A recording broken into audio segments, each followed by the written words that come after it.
We were talking about that outcome, looking at outcomes. So I do agree with you, of course, that it is around governance and policy, mission, vision, all that sort of stuff. One of the interesting dichotomies about a governance board like a municipal council is the local government, whether they are school board members, trustees, or whether they are local councillors, they're also local members of their community. And they know a lot of people in their local community too. So they're going to get people coming up to them and saying, hey, we want a spray park. And hey, I got potholes I need to be fixed, or there's a noisy dog that somebody needs to deal with. That stuff's really not governance, but it's part of the job that you end up doing. But the primary thing that you've got to do is run that thread of alignment between, strategic alignment between the vision of the organization and actually doing the day-to-day work. So the policy piece, I think anyway, is the most important piece for the effective continuation of the municipality. So starting with vision and mission, legislation, we've got bylaws, we've got policy, all those kind of things which will come to a municipality on an ongoing basis. Some things like policy will come back as they're changed policies only require a single vote to change. A bylaw requires 3 votes to have it change. So bylaws are more difficult to have changed. So a lot of times a municipality will operate by policy. Really, excuse me. The next thing on here is, and I mentioned the employment relationship, that municipal councils only have a single employee, and that is the Chief Commissioner in Strathcona County. You'll also hear, for those of you who are unaware, that term more frequently is called a CAO, or Chief Administrative Officer. You'll also hear it called a county manager, or a city manager, or a town manager, something like that. They all mean essentially the same thing. But, and the term can be chosen by the local government. And I don't know of any other municipalities in Alberta, maybe somebody else does, who use the term that we do about a chief commissioner, and then associate commissioners for the next level down. So the municipal council has the ability to hire that person, has the obligation to provide a performance review once a year according to legislation, and has the opportunity to have that person replaced if for whatever reason the relationship's not going on very well. We also talk about money, and to me the budget is purely it's a manifestation of council's priorities. You have things you've got to do, like keep the lights on and keep people paid, but you've also got a list of things that you want to have accomplished. And to me, those are some of the important things. That's what changes the face of a county over time. So here, anybody know what the operating budget for Strathcona County is in 2017, ballpark? Pardon? 350 million. An operating of... Didn't know there was going to be a quiz, did you? I think it's about 25 million, give or take, 25, 26 million. So if you're looking at that, you're getting up northwards, getting close to $500 million in terms of annual expenditures for Strathcona County. So there's a huge obligation about where does council see fit to put its money where its mouth is. So looking at your strategic priorities, plus all the other stuff that has to be done, you got to replace the fire trucks from time to time.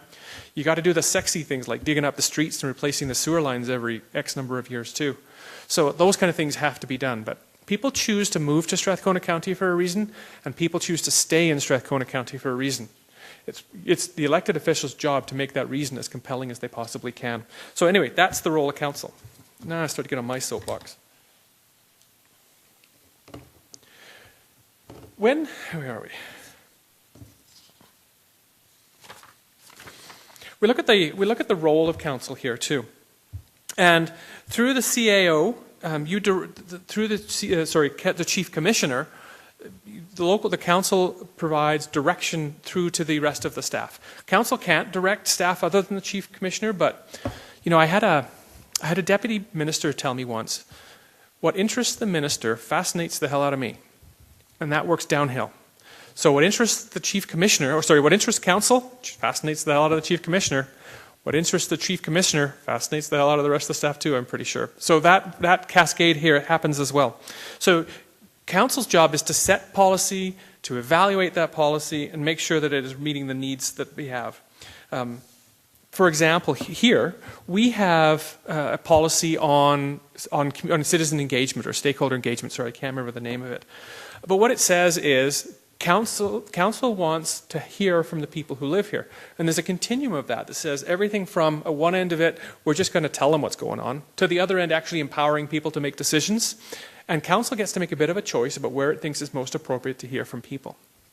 And one of the reasons we'd use policy for that rather than some other tool is all policy is is it's a set of standing rules, essentially, so that administration doesn't have to come back to council all the time and ask the same question again and again and again. So, for example, we have a policy on snow removal that says after the snow is X deep or based on the category of road, go plow the snow. Don't come back and ask us about it. If we didn't have that policy, it's possible that administration would have to come back to council and ask that question again and again and again. They probably wouldn't, but they may have to. You'd say the same thing about cutting the grass, or what else do we have? Garbage, recycling, all those kind of things could be set out in policy too, that give the ability to have made a decision and to pass that on to the rest of the municipal government. Sometimes, of course, councils are accountable by law to other orders of government. And there are 3 acts here, 3 provincial acts that you will likely, if you've been doing any research or been involved in the past, will be quite familiar with. The first one, of course, the most common one is the Municipal Government Act, usually referred to as the MGA. It is currently undergoing a significant revision as well. So as of the October 17th, after the election and the proclamation of the revised or modernized Municipal Government Act, something that's probably taken the best part of a decade, there will be some slight changes in the rules as well.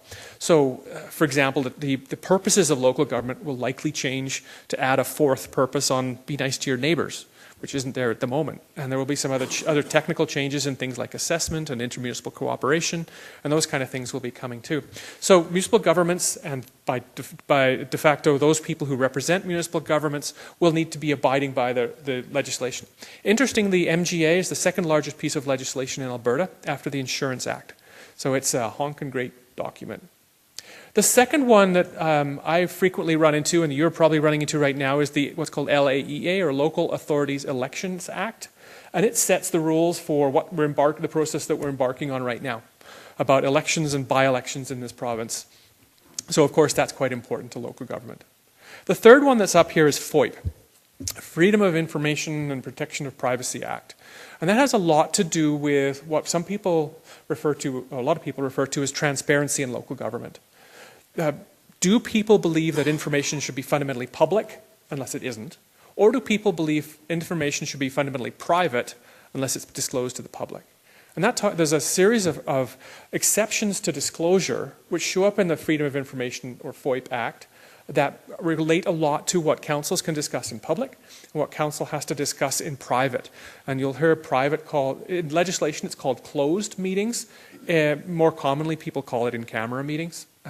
Some municipalities use it a lot. Some use in-camera almost not at all.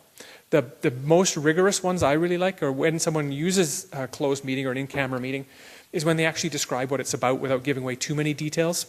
Sometimes you hear it called the 3 L's of land, labor, and legal, which are not terribly descriptive. So I'd rather know that if it was solicitor-client privilege, or harmful to third parties, or business confidences, or something like that, it tells me more about it than just land, labor, and legal does. So anyway, those are some of the acts that we have. We can also set up committees here. Council can set up committees by bylaw to carry out the work of specialized work, more focused work that isn't always done in full council. So we kind of run A to S on that. We run from the, assessment. I actually looked at this. Ag Services Board is the first on the list, and the Subdivision Committee is the last on the list. Now, not all of these will have public members on them, but a lot of them do. The municipality is also involved with some kind of arm's length or quasi-arm's length organizations like the library here, or the Pioneer Housing Foundation, where there are elected officials who are sitting on those organizations, and they're kind of funded by the municipality. If you look on your tax notices, you'll see that there's a special requisition for both of those, the library and Pioneer Housing. So there are those. And then there are some things that happen external to the municipality as well. So things like the Capital Region Board, which are organized by the province, but which, of course, Strathcona County has a huge stake. So Strathcona County doesn't organize it, they are a member of it. Council members spend a lot of time on council members spend a lot of time on committee work. So you may watch the webcast or sit in the gallery and see them get together for priority meetings once a week, or once every 2 weeks or so, and council meetings once every 2 weeks ago, and think that's probably about it. In reality, it's not. Any of you who have sat on councils in the past will know there's a ton of work that happens. What you see is the duck floating on top of the water. What you don't see is all the effort that's gotten gone into getting them ready to be sitting there for that 8 or 9 or 10 hours or till midnight last night or so, I understand.